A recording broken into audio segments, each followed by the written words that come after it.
एक बात जीवन में हमेशा याद रखना दोस्तों कि संघर्ष के समय कोई नज़दीक नहीं आता और सफलता मिलने के बाद किसी को आमंत्रित नहीं करना पड़ता।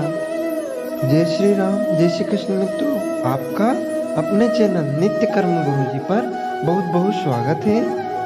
आज का यह ज्योतिष का कार्यक्रम मीन राशि वाले जातकों के लिए बहुत ही ज़्यादा विशेष है। काफ़ी ज़्यादा प्रश्नों के जवाब आज आपको मिलेंगे, लेकिन इसके साथ में कुछ लोग डर में हैं, भ्रम में हैं, कन्फ्यूजन है। कुछ लोगों के दिमाग में था कि शनि की साढ़े साती कब शुरू होगी, हमें कैसे फल देंगी, क्या हमें ज़्यादा नुकसान तो नहीं पहुंचाएगी। अब शनिदेव की साढ़े साती शुरू हो चुकी है 17 जनवरी 2023 से। आज हम बहुत विस्तार से जानेंगे। सबसे पहले तो आपको नेगेटिव नहीं होना है, क्योंकि आप जब नेगेटिव हो जाते हैं तो व्यर्थ के प्रश्न आपके मन में उठने लगते हैं।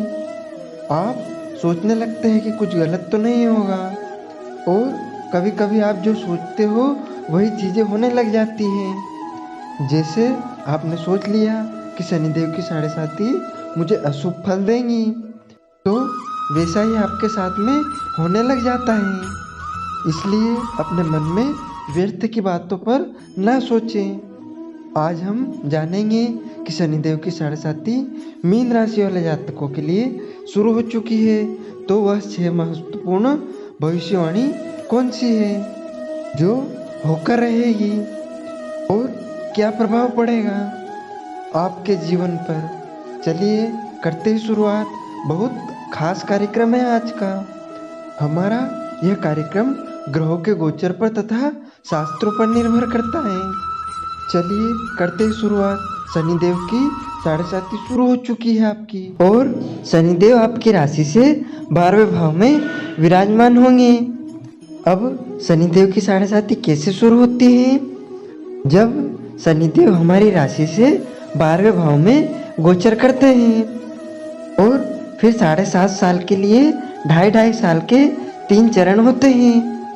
अब सबसे पहले भविष्यवाणी क्या है? शनिदेव 12वें भाव में आ चुके हैं, तो शास्त्र क्या कहता है कि जहाँ पर शनिदेव बैठते हैं उस भाव की शनिदेव वृद्धि कर देते हैं, उसको बढ़ा देते हैं।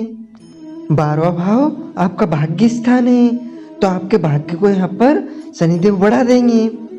आपका भाग्य आपका हर जगह साथ देगा और आपको किसी अच्छी कंपनी में जॉब भी मिल सकती है। आप फॉरेन भी जा सकते हैं और वहाँ जाकर नौकरी भी कर सकते हैं, वह भी आपके लिए बहुत शुभ साबित होगा। अब 12वां भाव आपका हॉस्पिटल्स का भी होता है, तो यहाँ पर 2 फैक्टर है। अगर आप हॉस्पिटल या फिर मेडिकल या किसी भी मेडिकल लाइन में काम करते हैं तो आपकी वहाँ पर वृद्धि होगी। यह आपके लिए अच्छा दिखा रहा है। अगर आप हॉस्पिटल्स में नहीं हैं तो आपको थोड़ा सा इस शनिदेव के पहले चरण में आपको थोड़ा सा अपने स्वास्थ्य का ध्यान रखना होगा, क्योंकि जब शनिदेव का पहला चरण शुरू होता है और आपकी कुंडली में शनिदेव नीच के पाप प्रभाव में या फिर शत्रु के घर में बैठे होते हैं, तो फिर यह आपको थोड़ा स्वास्थ्य से संबंधित परेशानियां देते हैं। लेकिन कब? जब मैंने आपको बताया जब शनिदेव खराब होंगे कुंडली में तब। और इसके साथ अगर कोई मीन राशि वाले व्यक्ति नई नौकरी की तलाश कर रहे हैं तो उनकी यह तलाश भी इस समय में पूरी होगी। अगर कहीं इंटरव्यू दिया है तो उसमें भी आपको सफलता प्राप्त होगी। शनिदेव कर्मफलदाता है, न्याय के देवता है, परमात्मा द्वारा नियुक्त किए गए हैं। वह कर्म करने वाले के साथ गलत नहीं कर सकते। आपको अपने कर्म क्षेत्र में भी शनिदेव ऊंचाइयों पर पहुंचाएंगे, लेकिन आपको बस अपना कर्म करना है, फल की चिंता नहीं करना है। और दूसरी भविष्यवाणी, शनिदेव की दृष्टि आपके 6ठे भाव पर पड़ेगी, और 6ठा भाव होता है किसका? कर्ज का। 6ठा भाव होता है ऋण का। एक बात कहूँगा आपसे, यहाँ पर आपको ऋण कर्जे तथा कोर्ट कचहरी से इस समय में शनिदेव की 7.5 में बचकर चलना होगा। यानी किसी से भी आप कर्ज या ऋण लेते हैं तो थोड़ा सोच समझ कर ले, जल्दबाजी में फैसला ना करें। और सबसे पहले तो लड़ाई झगड़ों से दूर रहना होगा। बस आपको इसका ही ध्यान रखना है कि कोई गुप्त शत्रु आपको हानि ना पहुंचा दे, कोई के साथ आप लड़ाई झगड़े में ना पड़े। तीसरी महत्वपूर्ण भविष्यवाणी दोस्तों यह है कि जब शनिदेव की 7.5 का पहला चरण शुरू होता है तो जो भी व्यक्ति खाली है, जिनके पास कोई नौकरी नहीं है, तो नौकरी मिलने की संभावनाएं यहाँ पर बहुत अच्छी दिखाई दे रही है।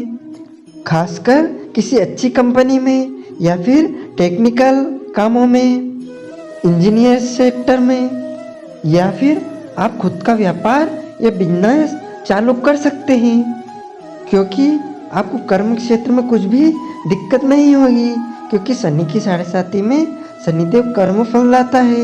वह कर्म करने वाले को तो अच्छा फल देगा ही, और मेहनत और भागदौड़ तो आपको करनी ही पड़ेगी, तभी शनिदेव आपको अच्छा फल दे पाएंगे। और चौथी भविष्यवाणी यह है कि जो मिथुन राशि वाले व्यक्ति खाली है, जॉब नहीं है उनके पास, जॉब को लेकर बहुत परेशान थे, उनको जॉब मिलने की बहुत अच्छी संभावनाएं नजर आ रही है।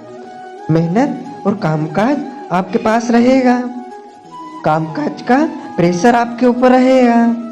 आपको इस पहले चरण में बस इतना ध्यान रखना है, आपकी नई नौकरी है या फिर पहले से नौकरी कर रहे हैं तो अपने बॉस या फिर सीनियर्स से, या फिर आप टीम के साथ काम कर रहे हैं तो अपनी टीम के साथ लड़ाई झगड़ों से बचें, किसी भी तरह की बहस से बचें, नहीं तो वह आपको नुकसान पहुंचा सकता है।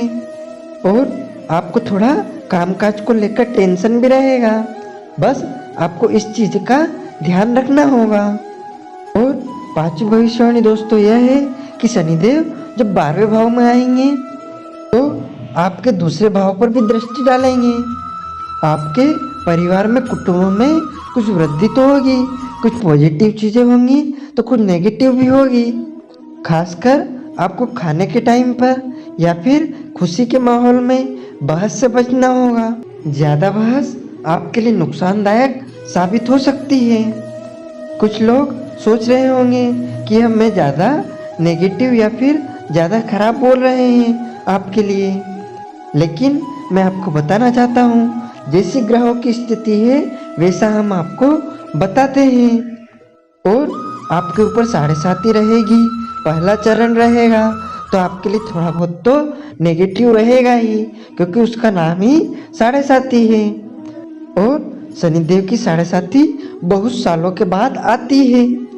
जब खत्म होती है तो खत्म होने के 21-22 साल बाद वापस आती है। और यह शनिदेव की 7.5 आपकी कुंडली में शनिदेव किस स्थिति में है उस पर निर्भर करता है। तो यहाँ पर आपको बहस से व लड़ाई झगड़ों से बचना होगा, क्योंकि जब पहला चरण शुरू होता है तो व्यक्ति बहुत कुछ सोचने लग जाता है, ओवर थिंकिंग ज़्यादा करने लग जाता है, तरह तरह की चीज़ों को लेकर टेंशन लेने लगता है। तो यह थोड़ा सा आपको ध्यान रखना होगा। लड़ाई झगड़ों और प्रेम प्यार से यहाँ पर बच के रहना होगा, मैरिड लाइफ में भी और वैवाहिक जीवन में भी और प्रेम जीवन में भी, लव लाइफ में भी। और छठी और आखिरी भविष्यवाणी यह है कि यहाँ पर आपका ट्रेवल दिखाई दे रहा है, आपकी यात्राएं दिखाई दे रही हैं। आपके काम को लेकर यात्राएं हो सकती है, यार दोस्तों के साथ यात्राएं हो सकती है, कुछ नए लोग आपके साथ में जुड़ेंगे और वह नए लोग भी आपके बिजनेस को, व्यापार को आगे बढ़ाने में आपकी मदद करेंगे। और कुछ नई चीज़ों को खरीदते हुए, परचेस करते हुए भी देखे जाएंगे। आप कोई बंगला, घर या फिर गाड़ी या फिर बाइक या फिर कहीं प्रॉपर्टी भी खरीद सकते हैं और उसमें आपको फ़ायदा भी ज़रूर होगा, क्योंकि आपके मन में, आपके दिमाग में अलग अलग तरह के आइडियाज़ आएंगे और उन आइडियाज़ पर आप काम भी करेंगे और काम करेंगे तो आपको सफलताएं निश्चित ही प्राप्त होगी, क्योंकि शनिदेव जैसा हमने बताया कर्म फलदाता है, न्याय के देवता है, अन्याय नहीं करते हैं। सिर्फ आपको यह ध्यान रखना है, ओवर थिंकिंग, टेंशन से, तरह तरह के दिमाग में उठ रहे सवालों से सिर्फ दूर रहकर चलना होगा। बाकी सब सारी चीज़ें यहाँ पर अच्छी रहेगी आपके लिए। करियर में बदलाव आ सकता है। आपका व्यापार, बिजनेस, व्यवसाय जहाँ पर भी आप काम करते हैं वह भी आपका अच्छा रहेगा। धन भी आपके पास आएगा, धन आप इकट्ठा भी कर पाएंगे, सेविंग आप कर पाएंगे। क्या उपाय करने चाहिए आपको शनिदेव की 7.5 से बचने के लिए? अचूक उपाय, रोजाना शनिदेव का बीज मंत्र का जाप करें। ओम प्राम प्रीम प्रोम स शनेश्वराय नमः 108 बार सूर्यास्त के बाद। रोजाना हनुमान चालीसा का पाठ करें, क्योंकि हनुमान जी को खुश करने से शनिदेव काफ़ी या बहुत प्रसन्न होते हैं। हनुमान जी को चोला चढ़वाएं, हनुमान जी की आप सेवा कीजिए, सरसों के तेल का दीपक जलाइए। और इसके साथ शनि कमजोर है तो पीपल के वृक्ष पास दीपक जलाएं तथा काली चीज़ों का शनिवार के दिन दान करें। इन अचूक उपायों से आपके ऊपर आने वाली सभी बाधाएं शांत होंगी और आपके सभी कार्य निश्चय ही पूर्ण होंगे। हमारे द्वारा दी गई जानकारियाँ आपको कैसी लगी हमें कमेंट बॉक्स में अवश्य बताइएगा। हमारे वीडियो को लाइक कीजिएगा तथा अधिक से अधिक सब्सक्राइब कीजिएगा। जय जय श्री राम, जय जय श्री कृष्ण।